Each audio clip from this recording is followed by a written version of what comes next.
Assalamualaikum teman-teman semua.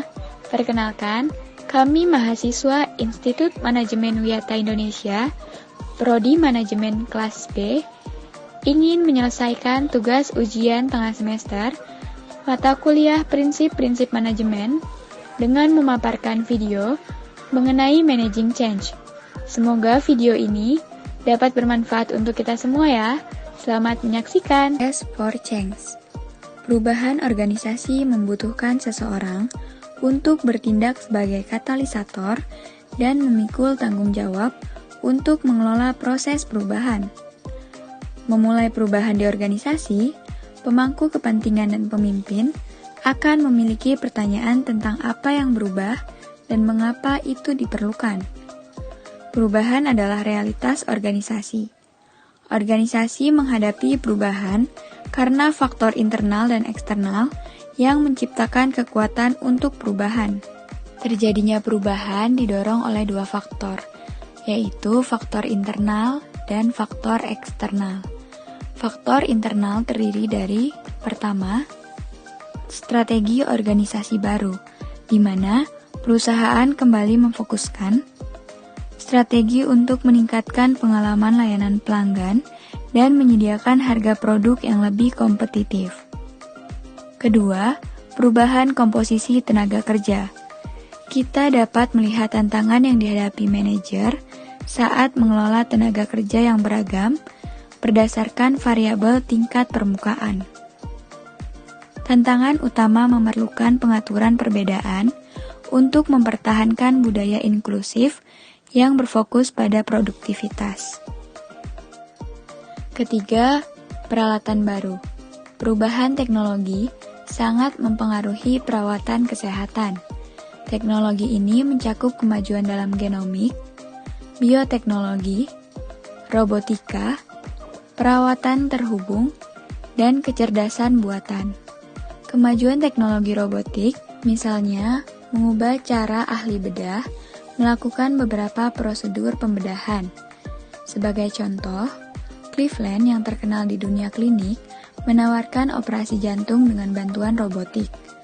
Teknologi ini memungkinkan ahli bedah kardiotoraks menggunakan konsol komputer untuk mengontrol instrumen bedah dan meminimalkan invasi beberapa operasi.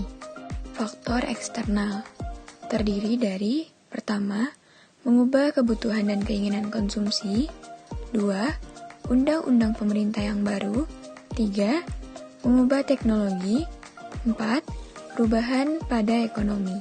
Nah, selanjutnya ada the change process, di mana perubahan dipandang sebagai gangguan sesekali dalam aliran peristiwa normal. Dalam metafora lain, organisasi itu dipandang sebagai rakit kecil yang mengarungi sungai yang deras dengan jeram air putih yang tak terputus. Dalam metafora jeram air putih, perubahan adalah normal dan diharapkan dan mengelolanya adalah proses yang berkelanjutan. Kedua metafora ini menyajikan pendekatan yang sangat berbeda untuk memahami dan menanggapi perubahan. Jadi, mari kita lihat lebih dekat satu persatu. Nah, yang pertama ada metafora air tenang. Membekukan dapat dianggap sebagai persiapan untuk perubahan yang dibutuhkan. Hal itu dapat dilakukan dengan meningkatkan kekuatan pendorong, yaitu kekuatan yang mendorong perubahan, dengan mengurangi gaya penahan, yang merupakan gaya yang menolak perubahan, atau dengan menggabungkan dua pendekatan. Setelah pembekuan selesai, perubahan itu sendiri dapat diterapkan. Namun, hanya memperkenalkan perubahan tidak memastikan hal itu akan berlaku. Situasi baru perlu dibekukan kembali agar dapat dipertahankan seiring berjalannya waktu. Kecuali langkah terakhir ini dilakukan, ada kemungkinan besar bahwa karyawan akan kembali ke kondisi equilibrium lama, yaitu cara lama dalam melakukan sesuatu. Maka, tujuan membekukan kembali adalah menstabilkan situasi baru dengan memperkuat perilaku baru. Jadi, proses 3 langkah Lewin memperlakukan perubahan sebagai langkah menjauh dari keadaan equilibrium organisasi saat ini. Dan yang kedua, metafora cepat air putih.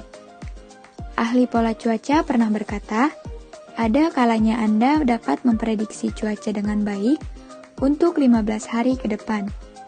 Di lain waktu, Anda hanya dapat memperkirakan beberapa hari.